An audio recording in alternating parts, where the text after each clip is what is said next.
CM punk return করে destroy করে দিল সেথ রলিন্স ব্রন বেকারকে। সো গাইজ, আজকের মানডে নাইট ট্রটি শেষ হয়ে গেছে। কি হলো আজকের মানডে নাইট ট্রতে সমস্ত কিছুই থাকবে আজকের এই ভিডিওতে। আজকে মানডে নাইট ট্রট শুরুতে জে উসো রিংয়ে আসে। জে উসো রিংয়ে এসেই বলে, লোগান পল তুমি ওইখানে রয়েছো এবং কি আমি ওইখানে রয়েছি, তাই দেরি না করে এখনই রিংয়ে আসো, আমার সাথে ফাইট করো। তখনই সেখানে লোগান পল না এসে সেখানে চলে আসে পল হেইমেন। পল হেইমেন সেখানে এসেই বলে, আমি এখানে চ্যাম্পিয়নকে অসম্মান করতে আসিনি, আমি তো এখানে শুধু তোমার সাথে ফেস টু ফেস করতে এসেছি। জে উসো বলে, পল হেইমেন তুমি আমার ফ্যামিলির সাথে খুবই খারাপ করেছো। এটা শুনে পল হেইমেন বলে, কোনটা? আমি যে রোমান রেইন্সের সাথে বিট্রোল করেছি ওইটা? জে উসো বলে, আমি আগেই রোমান রেইন্স এবং সিএম পাঙ্ককে সতর্ক করে দিয়েছিলাম তোমার সম্পর্কে, কিন্তু তারা দুইজনই আমার কোনো কথা না শুনে তোমাকে অনেক বিশ্বাস করেছে। এরপরে পল হেইমেন সিএম পাঙ্ক সম্পর্কে বলতে শুরু করে, কিন্তু তখনই সেখানে অডিয়েন্সরা সিএম পাঙ্কের চ্যান করছিল, যা শুনে পল হেইমেন অনেক রেগে যায় এবং কি সে অডিয়েন্সদেরই বুলি করতে শুরু করে। তারপর পল হেইমেন বলে, সিএম পাঙ্ক আমার ফ্রেন্ড, সে আমাকে এমন একটি জায়গায় নিয়ে গিয়েছিল যার কারণে রোমান রেইন্স আমার শত্রু হয়ে যায়। এখন আসি রোমান রেইন্সের কথায়। যখন প্রথমে আমি সিএম পাঙ্কের সাথে কাজ করতাম তখন রোমান রেইন্স একজন ফুটবল প্লেয়ার ছিল। তারপরে আমি 2020 সালে রোমান রেইন্সের ওয়াইজম্যান হই। রোমান রেইন্স এই বছরের রেসেলমেনিয়াতে সবকিছু রিভিল করে দেয় যা আমি তাকে 5 বছরে শিখিয়েছিলাম। আমি একটি বিগ ডগকে ট্রাইবল চিফ বানিয়েছি এবং কি তাকে দিয়েছি আমি 1316 দিনের টাইটেল রান, কিন্তু আমি তার টাইটেল রেন শেষ করিনি। রোমান রেইন্স কোডি রোডসের কাছে হেরে তার টাইটেল রেনটি শেষ করে। আমি আমার লাইফ থেকে 5টি বছর ব্যয় করে তাকে বিল্ড করেছি, কিন্তু সে সব সময় আমাকে হতাশ করেছে। এরপর তার জন্য সোলো সিকোয়া এবং তার ফ্যামিলি আমাকে একদম ডিস্ট্রয় করে দিয়েছিল, কিন্তু সে যখন রিটার্ন করলো সে আমাকে না দেখে সে গেল ওলাফালা মালার পিছনে। আর যে ওসো তুমি আমাকে বলছো আমি বিট্রেল করেছি রোমান রেইন্সের সাথে? গাইস, এই কথাটি বলার সময় পল হেইমেনের যে এক্সপ্রেশনটি ছিল মুখের, সেটা কিন্তু সত্যি অসাধারণ ছিল। আপনি মানুন এবং না মানুন, পল হেইমেনের মতো কিন্তু কেউই নেই। পল হেইমেনের মতো প্রোমো কাট করতে পারবে এরকম কোনো পার্সনই নেই ডাব্লিউডাব্লিউ তে। এরপর যে ওসো বলে, আর ইউ ওকে? তুমি এইখানে কি করতে এসেছো? এটা শুনে পল হেইমেন বলে, যে ওসো তোমার কাছে যে টাইটেলটি রয়েছে সেটা ধরে রাখতে তোমার অনেক কষ্ট হচ্ছে। হ্যাঁ, আমি এইটাও মানি তুমি অনেক গ্রেট রেসলার, তুমি গুন্থারকে বিট করেছো রেসেলমেনিয়াতে, কিন্তু টাইটেল ধরে রাখার জন্য রেসলিং এর কোনো প্রয়োজন নেই। এর জন্য প্রয়োজন কন্ট্রোল এবং কি পাওয়ারের। সেথ রলিন্সের কাছে রয়েছে কন্ট্রোল এবং কি সেথ রলিন্সের কাছে রয়েছে পাওয়ার। এইটা তো স্টেজ 1 আমাদের প্ল্যানের, এবং স্টেজ 2 হলো টাইটেল। কিন্তু আমি এখানে এসেছি একটা ফেভার করতে। সেথ রলিন্স হারিয়েছে রোমান রেইন্স এবং কি সিএম পাঙ্ক রেসেলমেনিয়াতে, তাই দেখতে গেলে বর্তমানে নাম্বার 1 কন্টেন্ডার যদি কেউ থাকে সেটা হলো সেথ রলিন্স। আমিও জানি তুমিও জানো সেথ রলিন্স তোমার থেকে বেশি টাইটেলটি ডিজার্ভ করে। সেথ রলিন্স আমাকে বলেছে তোমাকে চ্যালেঞ্জ করতে। সেথ রলিন্স তোমাকে অফিশিয়ালি চ্যালেঞ্জ করলো। এখন তুমি বলো তুমি কোথায় ফাইট করবে? তুমি চাইলে যে কোনো জায়গায় সেথ রলিন্সের সাথে ফাইট করতে পারো। এইটা বলে যখনই পল হেইমেন সেখান থেকে চলে যেতে থাকে তখনই জে উসো বলে, ওয়েট, তুমি আমাকে বলে সেথ রলিন্স আমাকে চ্যালেঞ্জ করেছে, তাই সেটা যে কোনো সময় নয়, আজকের মানডে নাইট ট্রতেই হবে। আর গাইস, এরই মাধ্যমে কিন্তু আজকের মেইন ইভেন্টে জে উসো ভার্সেস সেথ রলিন্সের ম্যাচ কিন্তু কনফার্ম হয়ে গেল। তারপরে আমরা পল হেইমেনকে দেখতে পাই ব্যাকস্টেজে সে সেথ রলিন্স এবং ব্রন ব্রেকারের কাছে যায়। সেখানে সে সেথ রলিন্সকে যে বলে ম্যাচের কথা, যা শুনে সেথ রলিন্স অনেক খুশি হয়ে যায়। তারপর সে ব্রন ব্রেকারকে বলে, তুমি জানো আজকে কি হবে? ব্রন ব্রেকারও তার কথাই বলে, হ্যাঁ আমি জানি, কিন্তু পল হেইমেন তাকে বলে, তুমি যা মনে করছো তা হবে না।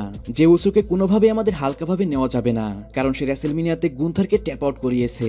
এছাড়াও সে দেখতে গেলে একজন গ্রেট চ্যাম্পিয়ন, কিন্তু যে উসোর সাথে লোগান পলের ঝামেলা রয়েছে, এই জন্য আমাদের সবকিছু বুঝে শুনে করতে হবে।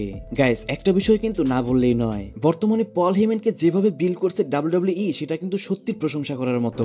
এরপর পেন্টা ভার্সেস জেডি ম্যাকডোনার মধ্যে একটা 1-on-1 ম্যাচ শুরু হয়ে যায়। জেডি ম্যাকডোনা রিটার্নের পরে এটাই ছিল কিন্তু ফার্স্ট ম্যাচ। ম্যাচটি কিছুক্ষণ চলার পরে সেখানে ইন্টারফেয়ার করে ফিন বেলার এবং কার্লিটো। একসময় রেফারি ওই ইন্টারফেয়ারেন্সের ব্যাপারটা দেখে ফেলে, তাই রেফারি কোনো দেরি না করে সেখান থেকে ফিন বেলার এবং কার্লিটোকে বের করে দেয়। কিন্তু গাইস, আজকে পেন্টার কপালটা অনেক খারাপ ছিল।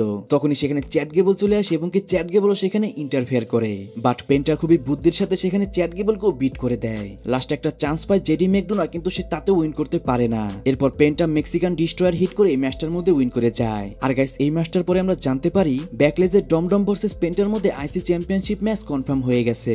এখন গাইস, ডাব্লিউডাব্লিউ কেন তাদের মধ্যে এখানে ম্যাচ কনফার্ম করলো সেটা কিন্তু ডাব্লিউডাব্লিউ ভালো জানে। এরপর অস্টিন থিওরি ভার্সেস শেমাসের মধ্যে একটা 1-on-1 ম্যাচ শুরু হয়ে যায়। শেমাসের কিন্তু আজকে নিউ একটা থিম সং ছিল, আর ম্যাচটি শুরু হওয়ার পর থেকে কিন্তু অস্টিন থিওরি কিছুই করতে পারছিল না। সারা ম্যাচে ডমিনেট করে শেমাস, যা দেখে গ্রেসন ললার অনেক বেশি হতাশ ছিল। লাস্টে শেমাসে একটা ব্রো কিক হিট করে এই ম্যাচটার মধ্যে উইন করে যায়। আর গাইস, আরেকটি কথা না বললেই নয়, আজকের ক্রাউড গুলো কিন্তু একদমই ডেড ছিল। মাঝে মাঝে মনেই হচ্ছিল আজকে কোনো অডিয়েন্সই নেই এরিনার মধ্যে। আজকের মানডে নাইট ট্রতে একদমই বেকার অডিয়েন্স ছিল। এরপর বেকি লিঞ্চ এবং লাইরা ভলকিরিয়ার মধ্যে প্রোমো এর চলে, যেখানে কিনা কথা বলতে বলতে তাদের মধ্যে ফাইট শুরু হয়ে যায় এবং কি এক পর্যায়ে লাইরা ভলকিরি একদম ডিস্ট্রয় করে দেয় বেকি লিঞ্চকে।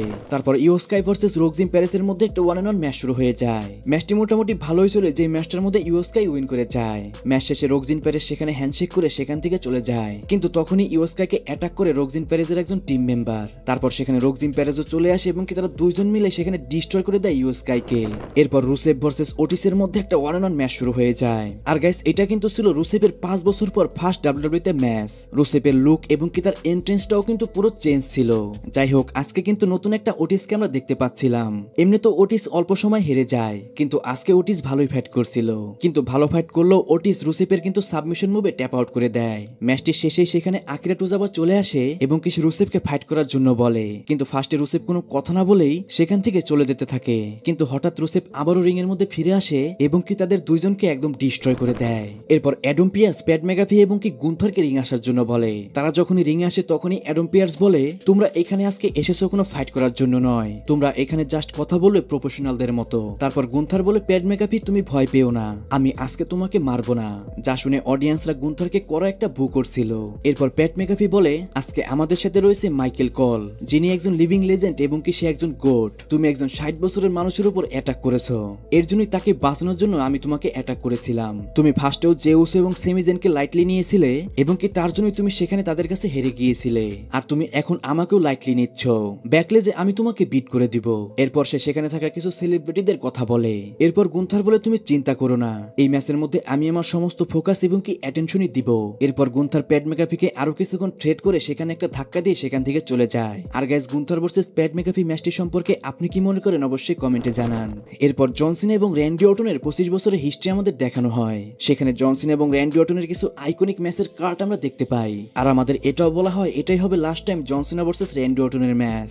গাইস, জন সিনা এবং র্যান্ডি অর্টনের ম্যাচটি সম্পর্কে আপনার কি মতামত সেটাও কমেন্টে জানান। তারপর আজকের মেইন ইভেন্টে সেথ রোলিন্স ভার্সেস জে উসোর ওয়ার্ল্ড হেভিওয়েট চ্যাম্পিয়নশিপ ম্যাচ শুরু হয়ে যায়। এক কথায় বলতে গেলে একদমই অসাধারণ একটা ম্যাচ ছিল। আর ম্যাচটি কোনো পিএল এর ম্যাচ থেকে কম নয়। জে উসো তার ফিনিশার হিট করে এবং সেথ রোলিন্সও তার ফিনিশার হিট করে, কিন্তু তারা দুইজনই এখানে গিভ আপ করছিল না। এরপর সেখানে ব্রন ব্রেকার ইন্টারফেয়ার করে, তখনই সেখানে চলে আসে সেমিজেন। সেমিজেন তো ফার্স্টে সেখানে ব্রন ব্রেকারকে ভালোই মারছিল, কিন্তু তারপর ব্রন ব্রেকারই তাকে একটা স্পিয়ার হিট করে দেয়। এরপর ব্রন ব্রেকার জে উসোকে একটা স্পিয়ার হিট করে। তখন তো মনেই হচ্ছিল যে জে উসো আজকে এই ম্যাচটার মধ্যে হয়তো হেরে যাবে, কিন্তু গাইস তখনই সেখানে চলে আসে আমাদের কাল্টেক personality CM Punk. CM Punk আজকে একটা চেয়ার নিয়ে আসে। সিএম পাঙ্ক সেই চেয়ারটি দিয়ে ব্রন ব্রেকার এবং সেথ রোলিন্সকে একদম বিট করে দেয়। লাস্টে কোনো কুল না পেয়ে সেখান থেকে পালিয়ে যায় সেথ রোলিন্স, ব্রন ব্রেকার এবং পল হেমেন। এখন গাইস, সিএম পাঙ্ক এবং ব্রন ব্রেকারের স্টোরিটা কোন দিকে যাবে সেটা কিন্তু আমরা নেক্সট এপিসোডে জানতে পারবো।